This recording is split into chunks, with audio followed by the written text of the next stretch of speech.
Muy buenas noches y bienvenidos a un programa más de Primer Plano. Como ustedes podrán suponer, en esta ocasión vamos a centrarnos en lo que significa la captura de Joaquín Guzmán Loera, alias El Chapo, y le vamos a dedicar 3 partes de las 4 que normalmente componen esta mesa. Empezamos. En esta entrada queremos llamar la atención en el significado de El Chapo y de su captura. El presidente Enrique Peña Nieto, inmediatamente después de que tuvo noticias de esta captura por parte de la Marina, dijo en un Twitter: misión cumplida. Bueno, yo propongo que veamos si realmente la misión se cumplió o se trata, entre otras cosas, de remediar un error enorme, porque eso de salirse 2 veces de una prisión de alta seguridad, bueno, una de dos, o indica una extraordinaria capacidad del Chapo o indica una descomposición del sistema penitenciario mexicano, y esta descomposición es parte de otras. En fin, ahí lo dejo. Vamos a iniciar la discusión con que si la misión está cumplida o apenas empieza a cumplirse. Bueno, cumplida no puede estar. Yo creo que no se puede escatimar el logro de haber capturado a El Chapo, a Joaquín Guzmán Loera, aun cuando es cierto. Hay que cuestionar por qué, en primer lugar, se les escapó por segunda vez, y lo que demuestra eso, y es uno de los temas que pones en la mesa, y por eso acompaño el reconocimiento a que la Marina, la coordinación entre la Policía Federal, el Ejército, la Marina y la Inteligencia, esta coordinación haya llevado, junto con errores obviamente del Chapo, pero que se hayan podido capitalizar, haya llevado a su captura. Lo que no es entendible, dicho esto, este reconocimiento que me parece que no hay que escatimar, lo que no me parece adecuado de parte de un gobierno, y menos de un gobierno como el de México, que tiene el crimen organizado metido hasta en sus entrañas, en todos los niveles de gobierno, federal, local, estatal y municipal, es un triunfalismo, ¿sí? Un triunfalismo que denota esta frase con la que abre el bloque Lorenzo Meyer, que es misión cumplida. No, como dice Lorenzo, la misión apenas empieza, para empezar, sí, con el sistema penitenciario, pero siguiendo por todo lo demás. Hay muchas preguntas que hacer, no sobre los hechos que llevaron a la captura del Chapo, o no solo sobre los hechos de la captura del Chapo, pero en estos 6 meses, ¿qué se ha hecho para reforzar el sistema penitenciario? ¿Qué se ha hecho? ¿Qué se ha discutido en términos de la estrategia de seguridad? ¿Qué se ha discutido en términos del combate al crimen organizado, etcétera? Yo creo que esas son las preguntas relevantes, y no solamente el hecho de que se haya capturado. Lo digo porque normalmente, igual que con la corrupción tendemos a hablar de un hecho solo, que si la Casa Blanca, que si OHL, que si... No, son redes de corrupción. Y aquí estamos en presencia de por un lado, de una red de corrupción del crimen organizado, y por otro lado, de una red de ineficacias, de falta de capacidades institucionales del Estado mexicano. Así que reconozco, y no pasemos al triunfalismo, ocupemos este triunfo en discutir verdaderamente qué hay que hacer. Si uno revisa los discursos que se pronunciaron ese día, porque fue un tuit primero, y después hubo varios discursos, el de Miguel Ángel Osorio Chong, del presidente Arely Gómez. Los 3 tienen una característica: el autologio. En los 3 solo se reconoce la participación del aparato de seguridad, y se menciona abiertamente a la Policía Federal, a la Marina, al Ejército, la Procuraduría General de la República y al CISEN. Esos son los actores, y una y otra vez los 3 principales voceros que hablaron ese día lo reconocen, lo cual es sorprendente porque pasan por alto una serie de contribuciones que tienen su importancia cuando hable en el tercer bloque sobre el futuro. Me refiero a una muy importante, el papel de la sociedad. La Secretaría de Marina a las 12:04 lanza un boletín en el que dice que atacaron la casa donde termina estando el Chapo por una denuncia ciudadana. Luego el presidente y Arely ya no habla de denuncia ciudadana, sino de investigación del aparato de seguridad. Vamos a suponer que se combinaron las dos cosas para que no parezca que le regateamos reconocimientos muy merecidos al aparato de seguridad. Pero en todo caso, no nos están diciendo el papel que jugaron los servicios de inteligencia de Estados Unidos. Y esa parte de la historia también tenemos que conocerla a la hora de repartir méritos, porque el presidente en su discurso solo menciona en algún momento a la sociedad cuando dice es el momento de la unidad y cuando nos unimos podemos hacer todo, pero solo en ese momento. Fuera de ello, solo el Estado y su gobierno es el protagonista, y dentro de su gobierno el que va más allá es Osorio Chong, que dice: esto es la obra del presidente Enrique Peña Nieto. Esta es la demostración de su trabajo personal.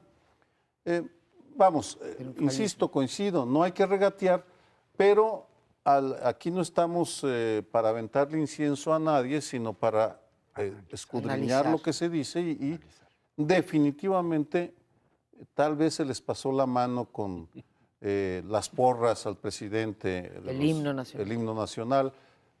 Creo que, pero hago un lado eso, porque lo importante son los discursos, y los discursos y el tuit del presidente dejan grandes huecos.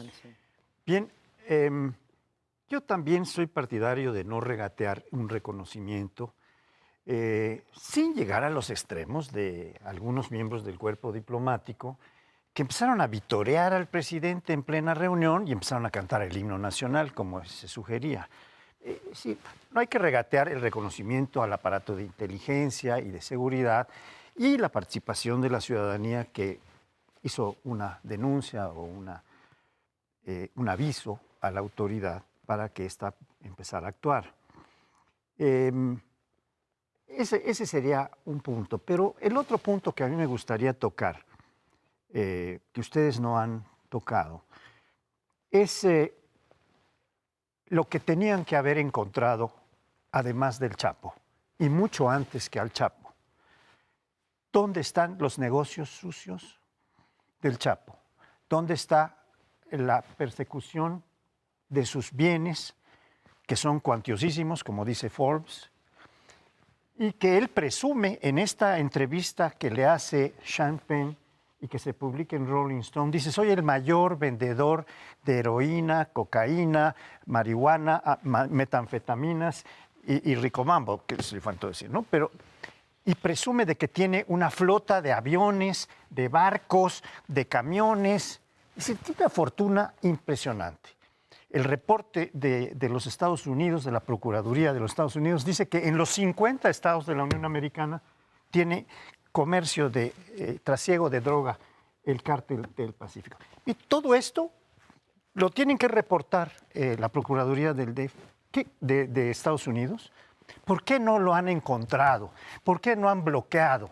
Porque bloquear las posibilidades de ganancias económicas, encontrar el lavado de dinero, los socios que están aquí en México y en otras partes del mundo, pero sobre todo los que están en México, que están lavando dinero del cártel más grande, es lo que tenían que haber encontrado para poder encontrar y después encontrar a un hombre no tan poderoso como el que se pudo escapar haciendo un túnel u otros. Este es el tema que a mí me parece que sigue vigente, porque no se han encontrado las pistas, o no se han denunciado, a lo mejor ya las encontraron, pero se inundaría a tanta gente que a lo mejor eso es lo que está frenando la investigación sobre la fortuna. Por eso digo que la misión, claro que no se ha cumplido. Apenas se inicia la primera parte del primer capítulo de lo que tiene que ser una obra muy completa. Hablando de lo que tú decías, Francisco José, de las redes, en la entrevista con Sean Penn, el Chapo dice, me gustaría participar en la industria petrolera. Sí, Y luego nos informan que el Chapo dijo que empresas ya han tenido ligas con él, empresas petroleras. Grandes empresas. De estas que se ufana el gobierno mexicano de que ahora sí, ya llegaron, ya están aquí. Y dice en la entrevista, bueno, no ponemos los nombres, el Chapo pidió que no se pusieran los nombres, pero ahí deja ir un hilito. Imaginemos esto, las grandes empresas petroleras que ahora están, gracias a que se cambió la legislación petrolera durante este gobierno, dispuestas a entrar allí, y el Chapo dice, a mí me gustaría, yo no sé si se dio cuenta de que el precio del petróleo se había venido abajo o no, pero bueno, otro punto interesante en esta entrevista es que la entrevista es la única que tenemos de lo que el Chapo piensa, ¿O quiere decir? O quiere decir. Ya lo habrán interrogado en 2 ocasiones y bastante más que en esta ocasión el Rolling Stones, pero hay un par de cosas que sí vale la pena insistir. Una es cuando señala, bueno, en donde yo crecí, en Badiraguato, en particular en el Rancho La Tuna, no había, y dice, no hay otra alternativa que la economía de la droga. Lo que se ha gastado y los gobiernos anteriores en la guerra contra las drogas pudo haber sido en otras circunstancias la mejor manera de hacer esta guerra, hubiera sido transformar esas regiones, que son las regiones de donde viene la droga, son las regiones pobres, Sinaloa, Guerrero, Michoacán. Ahí es donde se debía de haber hecho la guerra, pero está bien lo que el Chapo nos dice. No había otra. Que lo desmientan, que digan, sí, sí hay otra, sí había, sí hay, sí habrá. Yo he escuchado esta interpretación y me gustó escuchar a creo que fue un senador, si no me equivoco, es Armando Ríos Peter, que se pregunta, bueno, ¿y por qué ese talento? Porque aparentemente el Chapo Guzmán es un hombre de un talento muy impresionante, o sea, de un IQ muy alto. ¿Por qué no puso al servicio de otro tipo de imperio esa gran inteligencia que tuvo? Tenemos casos de gente, claro, siempre son extraordinarios, de gente que sale de condiciones pues muy pobres y con cero oportunidades a hacer emporios que no caen precisamente dentro del crimen organizado. A mí la entrevista me parece de muy, muy bajo valor periodístico, y este tipo de partes que tú mencionas también me parecen como un panegírico, ¿no?, de una persona como el Chapo. Pero quería llamar la atención en esto de lo interno, porque nos queda poquito. Por ejemplo, al 37%, hoy sale una encuesta muy interesante en Excelsior, al 37% el sentir es ninguno, nos dio igual.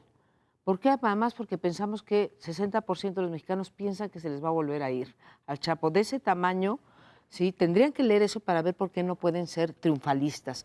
Pero queda un minuto, así que me quedo con eso y ahí. Habría muchísimo que decir. Coincido en la baja calidad del reportaje, pero allí aparecen pepitas de oro, soltadas aquí y allá. El Penn no es un periodista ni un analista, por tanto, lo que él hace es contarnos lo que sentía, una historia lo que vivía, cómo lo vivió. Pero entre las joyas que lanza y que explica un plano que ya no hay tiempo de explorar, él dice, cuando se preparaba para la entrevista, en México hay 2 presidentes, Peña Nieto y el Chapo Guzmán. Y esa frase es tal vez una de las interpretaciones que deben haber enojado al presidente Enrique Peña Nieto. Bueno, como les dije, vamos a seguir con este tema, hacemos un corte y volvemos con ustedes. Bueno, regresamos y aun cuando vamos a estar tratando distintos ángulos, vamos a priorizar ahora en este bloque la cuestión internacional y en particular el tema de la extradición, aunque ya dejó apuntado un tema muy importante, Sergio, que era cuál fue el papel de la inteligencia de los Estados Unidos. Yo creo que no hay problema en que un país coopere con otro, pero sí sería importante que supiéramos cuál fue el papel de Estados Unidos en la captura del Chapo. Pero me voy al otro tema, el de la extradición. Está planteada la extradición, ya dijeron las autoridades mexicanas que van a perseguir ese camino, es un largo camino. Estaba escuchando yo y a la PGR, la parte internacional, que puede llevar un año. Hay otros casos complicados que han llevado hasta 5 años, pero lo que quiero discutir aquí es la decisión. ¿Por qué decide el gobierno mexicano, más allá de que el Chapo se puede amparar una vez que pase por el juez y el juez lo lleve a Relaciones Exteriores diga que sí se extradita, ahí todavía puede venir un amparo? Los otros 2 ya vencieron o fueron sobreseídos, pero puede pedir un amparo.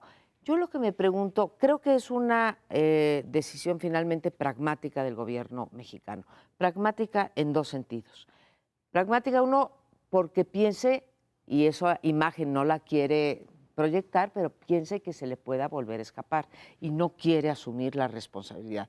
Si se les llega a escapar en Estados Unidos, que es más difícil, pero ha ocurrido, bueno, ya no sería la culpa de México.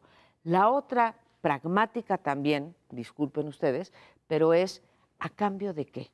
Yo creo que si extraditas a un capo, ¿sí?, al hombre más buscado del mundo, al criminal más buscado del mundo, pues debes de tener unas fichas de negociación. Y digo, si lo extraditas o si no lo extraditas. Las fichas de negociación en caso de que no se extradite al Chapo, pues son entre el gobierno mexicano y el Chapo, que tire información o que cante, como se dice en la jerga. Y ahí habría cosas interesantes, porque como dijo Francisco José hace un momento, bueno, ¿qué pasa con todo su emporio, sus empresas, los transportes, sus ligas, dónde está localizado el territorio mexicano, etcétera? Ahí habría, a ver, viene y no te extraditamos. Ahí hay una ficha para el gobierno mexicano. Del otro lado está la ficha gringa.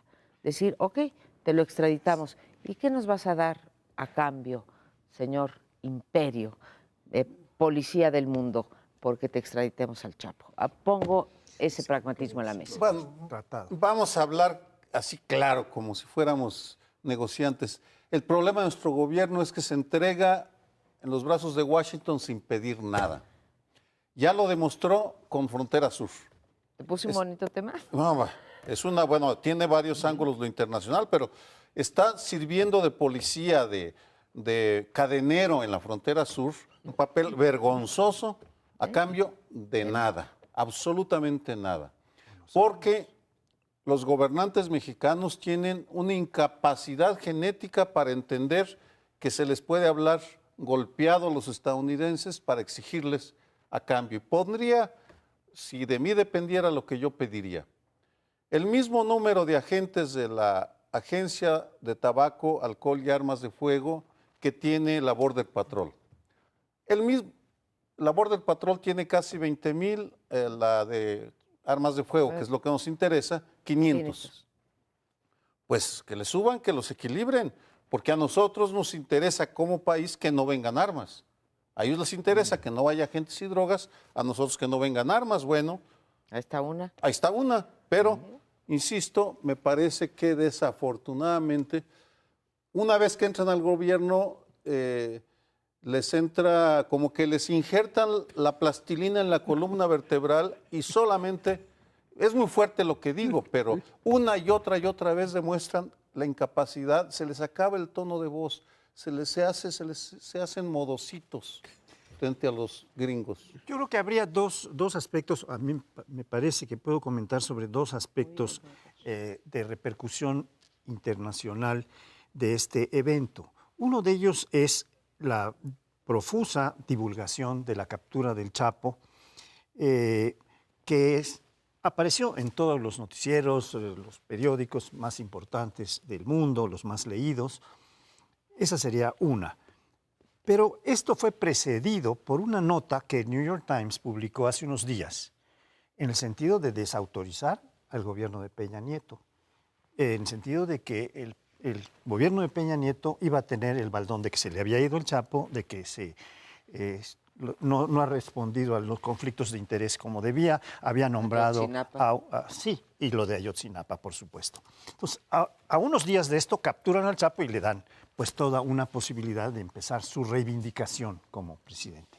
La otra es el asunto de la extradición. La extradición, lo digo un poco para nuestro público, es un procedimiento jurídico que está sujeto a un tratado.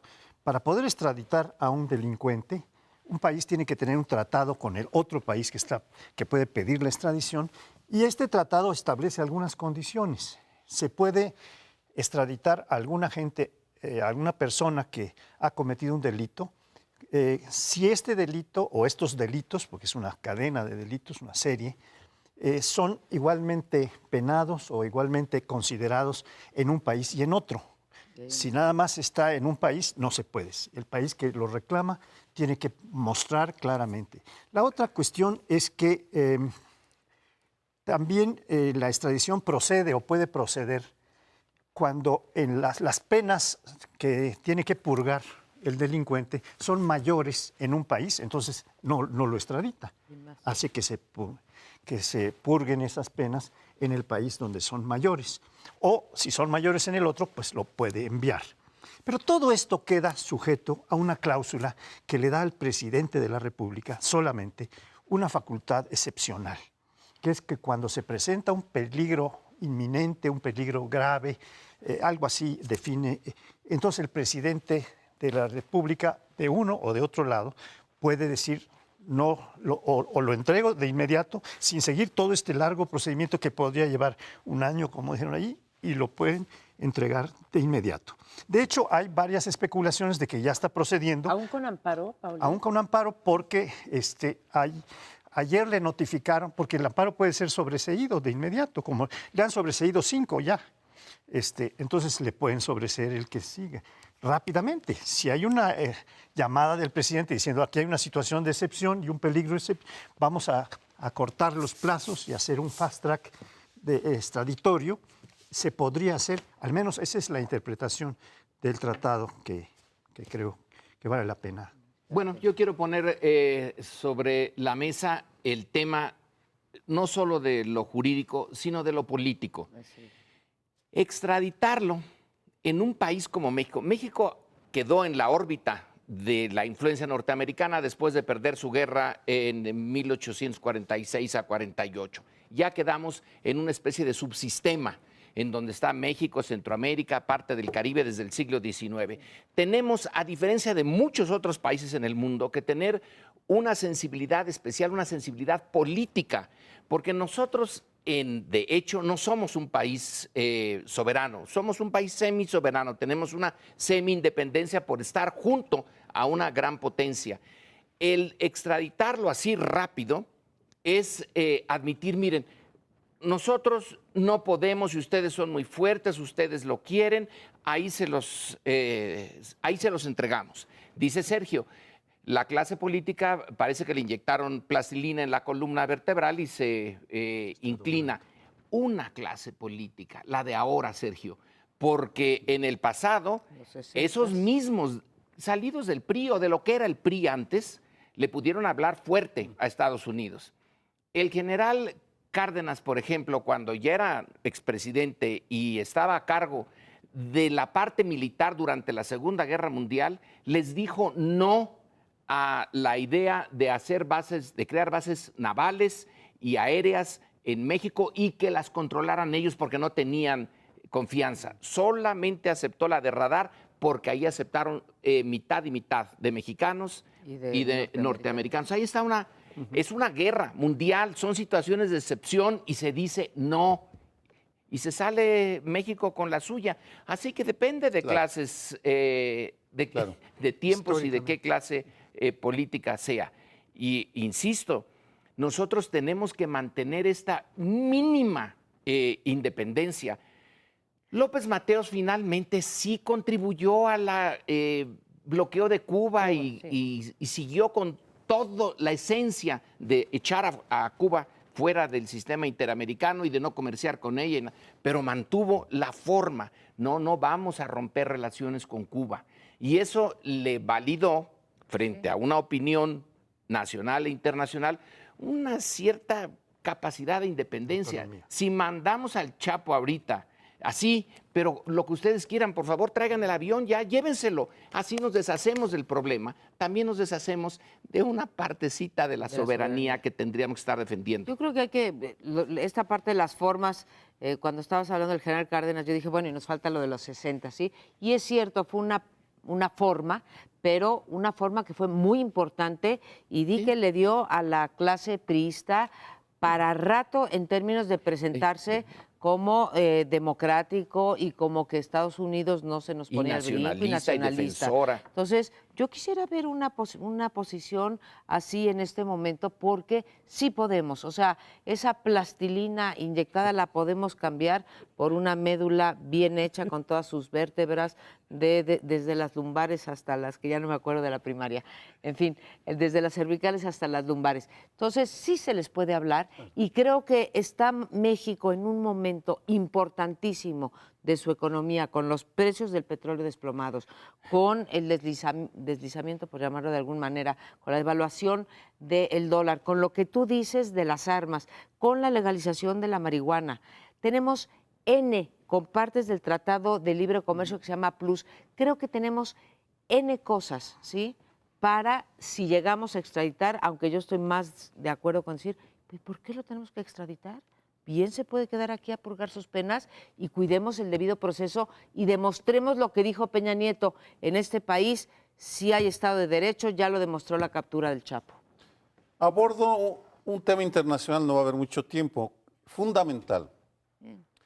El viernes lo presenta el gobierno de la República como su logro y el sábado la entrevista de Penn demuestra la importancia que tuvo el factor externo, porque en mi opinión, ese fue el gran error del Chapo. La vanidad. No solo la vanidad. Igual que Pablo Escobar Gaviria, que creía que su sistema de comunicación con el hijo era impenetrable, él creyó que podía traer un par de gente del exterior. Bueno, de hecho son tres, Penn más dos más que lo acompañan, dos acompañantes, más Kate del Castillo. No solo por la vanidad, yo creo que se quería ligar al artista. Vamos. ¿Y eso no se llama vanidad? Bueno, ¿No lo has visto? No, eso se llama deseo. Eso se llama arrogancia al no darse cuenta en las condiciones que estaba. Era un perseguido del Estados Unidos y México y trae a la dama para ver si se la puede ligar en la montaña.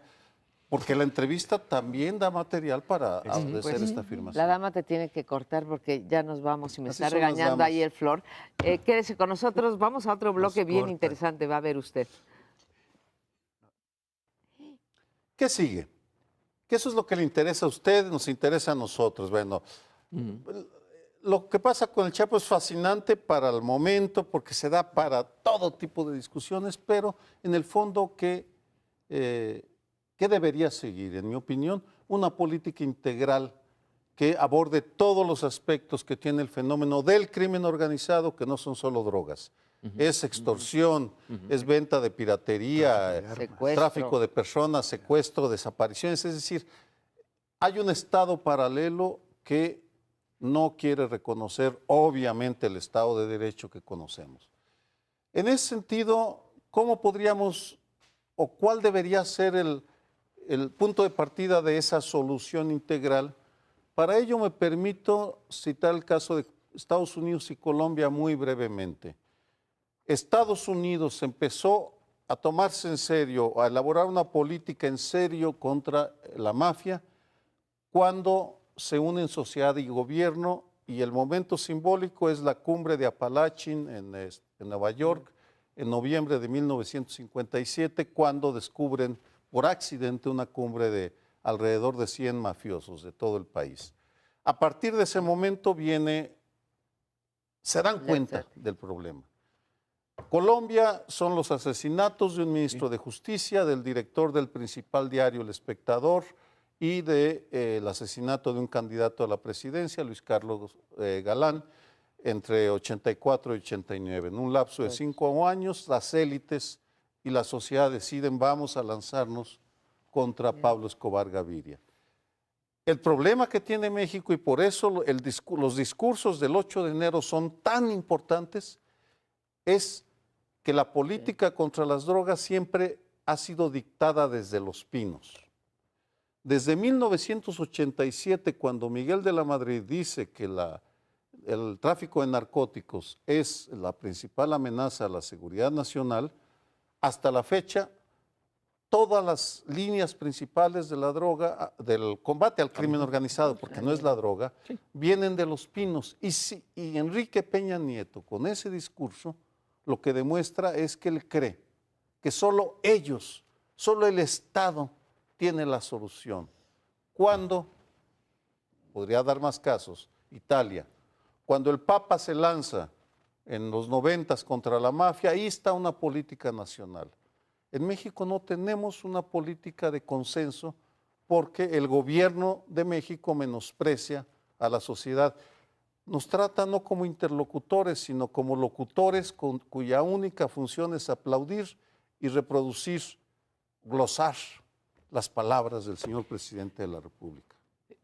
Yo no estaría tan seguro en la afirmación contundente que haces, la política contra las drogas la dicta Los Pinos. Yo creo que la dictan desde fuera. La política contra las drogas empezó en la segunda década del siglo pasado, en la reunión de Shanghái, donde Estados Unidos fue el que dijo, estas drogas fuera, son ilegales. No consultaron a México, por ejemplo, simplemente le impusieron. Entonces la política de Los Pinos tiene un escalón más alto. Y a la sociedad, claro que no le consultaron, ni nos consultan todavía. México tiene otras prioridades, tiene otros temas. Sí, en Estados Unidos, cuando los mafiosos se reúnen, entonces sociedad y Estado dicen, Dios santo, esto ya se pasaron de tueste. Aquí habría que señalar que la sociedad puede estar muy involucrada si le dicen esos recursos que se han usado contra las drogas van a ser usados de manera distinta. Vamos a ir a la raíz de por qué están sociedades o microsistemas políticos en Sinaloa o en otra parte tan involucrados que desde los niños hasta las autoridades están metidos en esto. Vamos a darles otras salidas, otras alternativas. Es la sociedad, no es la Marina ni la defensa. Bueno, yo creo que tienes razón en cuanto que la política sobre el tráfico de drogas se dicta desde los Estados Unidos. Y tampoco estoy de acuerdo en que esto empezó en los años 80, sino que tú mencionabas hace un momento a propósito de, se le puede decir que no a la potencia imperial, como lo hizo Cárdenas diciendo, no te acepto el establecimiento de bases, excepto esta de radares. Pero en ese mismo momento, un poco antes, cuando el presidente Cárdenas estaba terminando, le impusieron desde fuera la no legalización de la marihuana. Así que la columna del general pues puede haber sido bastante más fuerte pero en este asunto de la droga, un matiz introduzco, estimado Lorenzo, porque Cárdenas tuvo que doblar las manos y aceptar la política que venía de Washington y decir, ilegalización de la marihuana. ¿Me permites una? Sí, porque era ya el final del gobierno del general Cárdenas, 39. Tenía entre manos lo de la expropiación petrolera y porque Estados Unidos amenazó con no dejar que México importara medicinas de Estados Unidos y se seguía eso. Entonces el general Cárdenas está en, ¿qué hago? No importo las medicinas, ¿a cuántos voy a afectar? Ok. Yo creo que puede haber tenido sus razones, pero nada más termino con un asunto. Yo creo que una de las cosas que puede seguir está en esta discusión que está abierta ya con autorización del presidente sobre la legalización o sobre la regulación del uso, consumo, siembra y comercio de la marihuana, que pudiera entrar en razón para quitarle una parte, no totalmente el problema, no lo vamos a resolver con la legalización de la marihuana, pero quitarle una parte de los ingresos que son todavía muy altos, no sé si una tercera parte de los ingresos del narcotráfico vienen de la marihuana. Si esta la legalizamos y regularizamos aquello, podríamos tener en el futuro pues un poco menos grande el problema. Habría que tomar otras medidas. La moneda de cambio de las armas me parece que sería fundamental y algunas que podrían combatir Trump y sus amigos. La política punitiva que ha adoptado México en la lucha contra el crimen organizado, contra los cárteles de la droga, en efecto viene de Estados Unidos y adoptada por México. Ahora, no preocupa, creo que en todos los países la política pública con respecto a casi cualquier tema, pues es dictada desde Los Pinos o sus equivalentes, ¿no?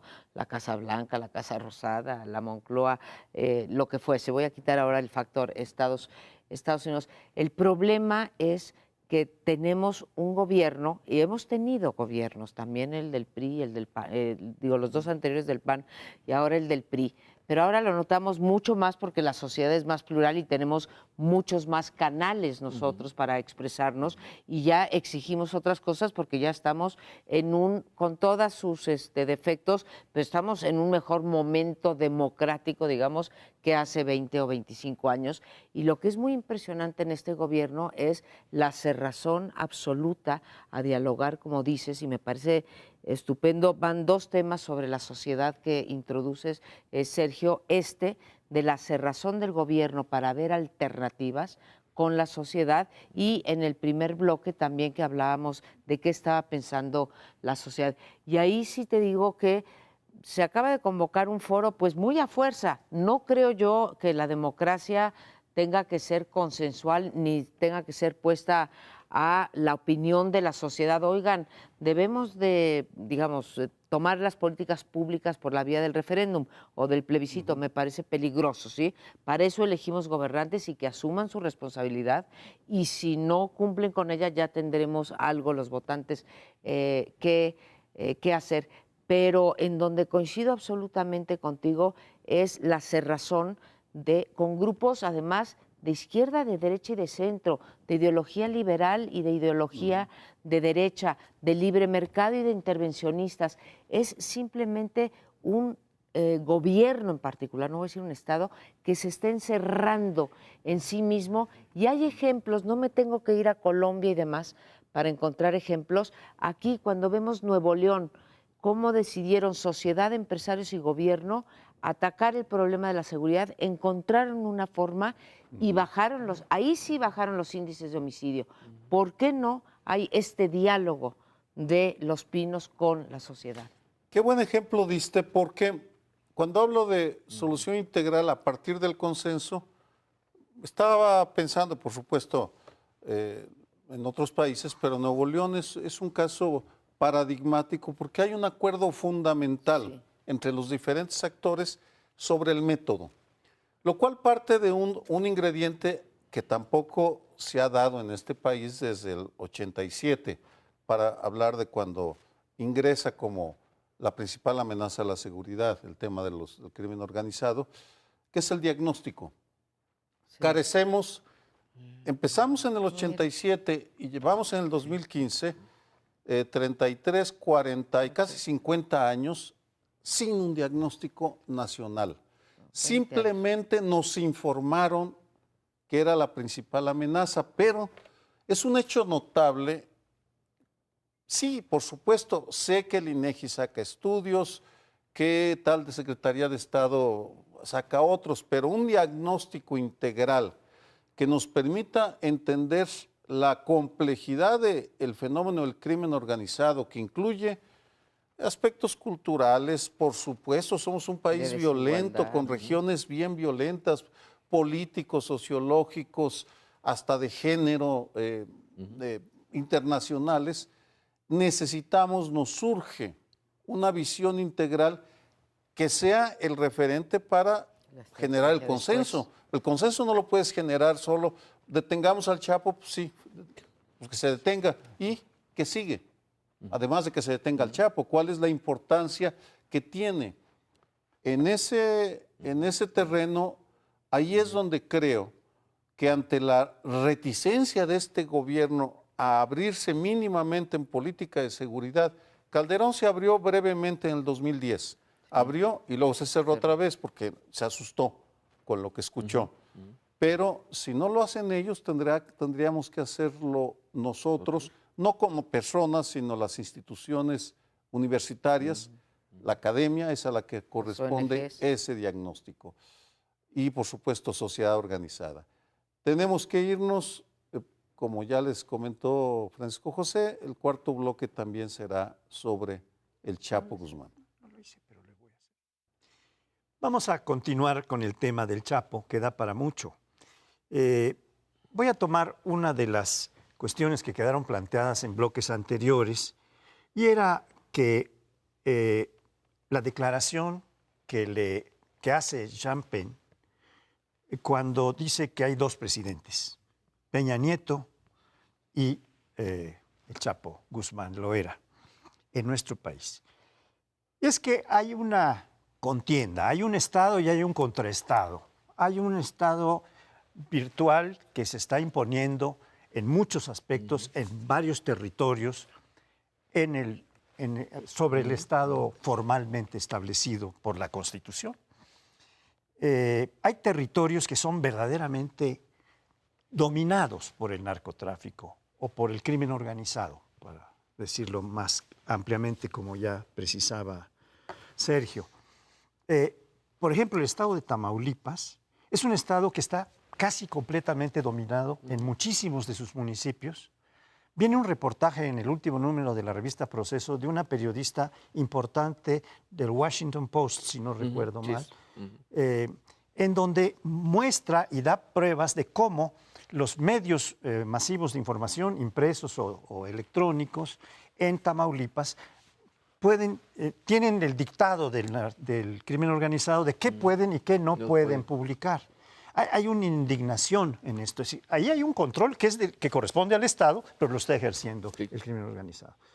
Habría muchos casos en donde no hay control del territorio, en donde tenemos, pero el más grave es con el que yo empecé en mi primer comentario, en el que el Estado el Estado formal, el Estado con mayúscula, no está pudiendo controlar la economía del narcotráfico. Ni les cobra impuestos, ni les establece responsabilidades penales, porque muchos son delitos patrimoniales, lavado de dinero, que es un delito, etcétera. No lo está pudiendo cumplir.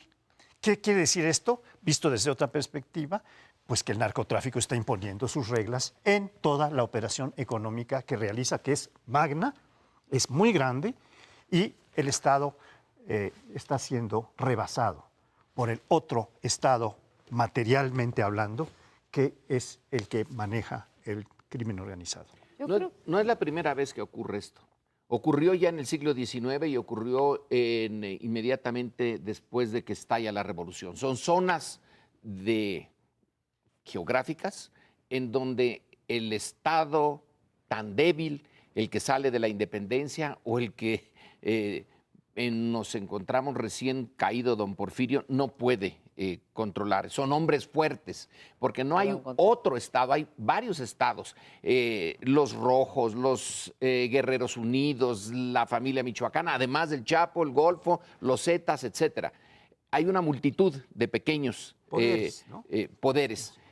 Pero en estas dos ocasiones, a las que me refiero, principios del siglo XIX y principios del siglo XX, el Estado formal simplemente no existía. Ahora sí existe. Entonces...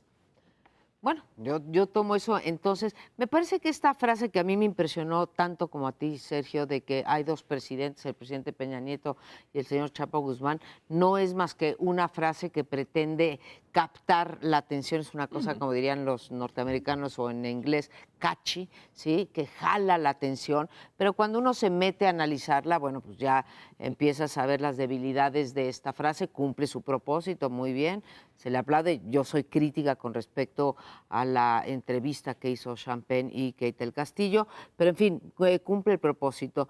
Pero cuando hablamos, a mí me preocupa que sí, tenemos un Estado débil, eso no lo puedo negar, ¿sí?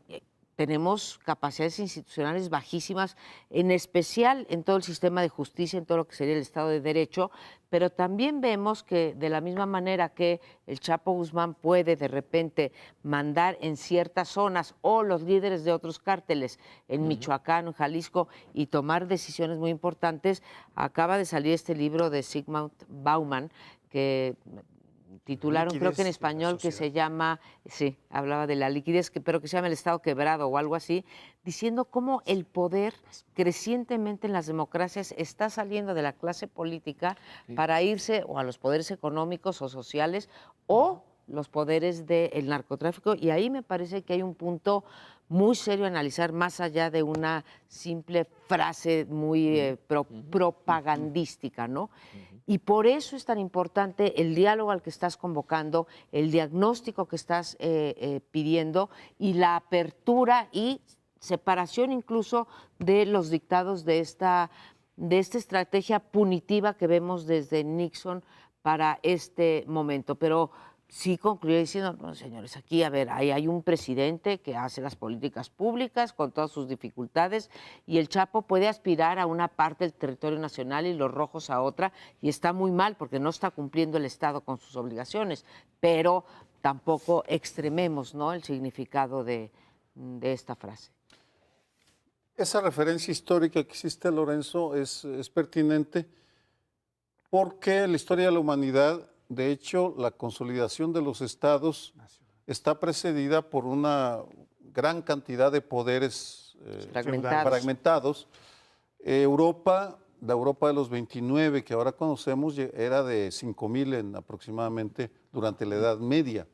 Ducados, principados, en fin, todo aquello que se fue consolidando, pero para ubicarlo en las grandes tendencias mundiales hay otra obra que ya tiene 3 años, de Moisés Naim, sobre el poder, que argumenta precisamente eso, que vivimos una etapa en la historia de la humanidad que se caracteriza por la fragmentación del poder. Los estados-nación no están controlando lo suficiente, y aquí el dilema para un estado tradicional es si lo reconoce o no, y si lo reconoce, cómo lo maneja. Porque frente a estos análisis que no vienen que no están ideologizados ni partidizados, es decir, no es un discurso opositor al PRI o a Enrique Peña Nieto, sino un análisis de la realidad, lo que uno observa. A mí me impresionaron, confieso, los discursos del viernes, porque olían a naftalina, olían a viejo, era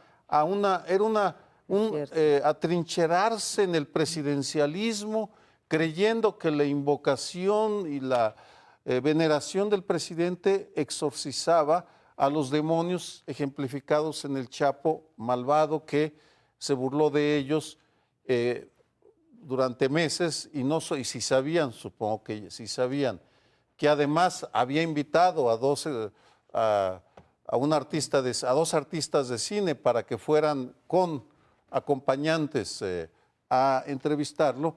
Pues sí debe ser humillante para alguien que está convencido que es omnipotente.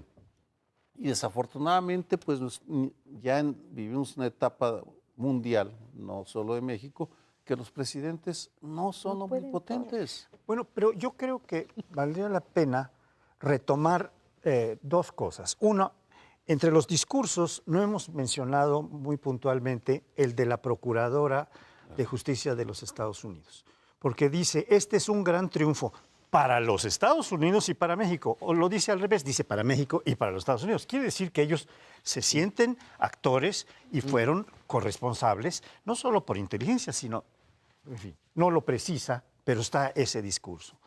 La otra cuestión que quiero aludir es esta cuestión que sacaba María Amparo de la definición del Estado en su situación actual de debilitamiento, que podríamos tomar la metáfora de Zygmunt Bauman, el Estado líquido. Se está yendo el poder como el agua se va entre los dedos, ¿no?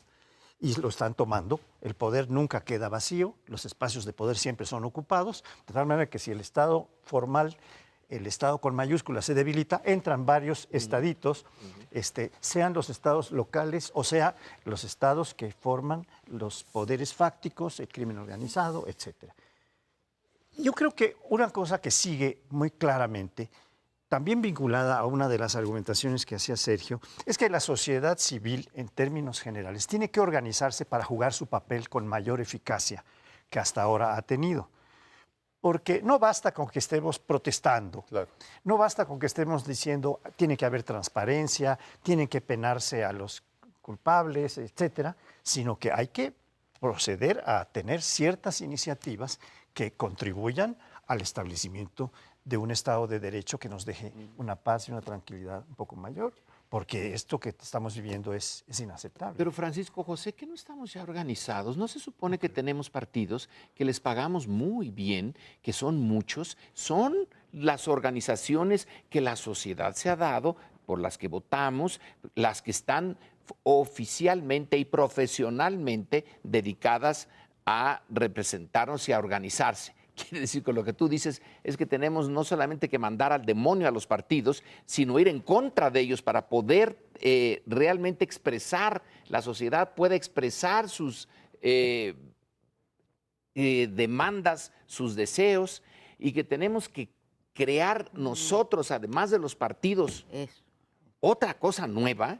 Tenemos que exigirle a los partidos porque ya se ha dicho mucho, las democracias no funcionan sin partidos. A mí los independientes me dan un poco de terror también, porque finalmente van a ser feuditos así.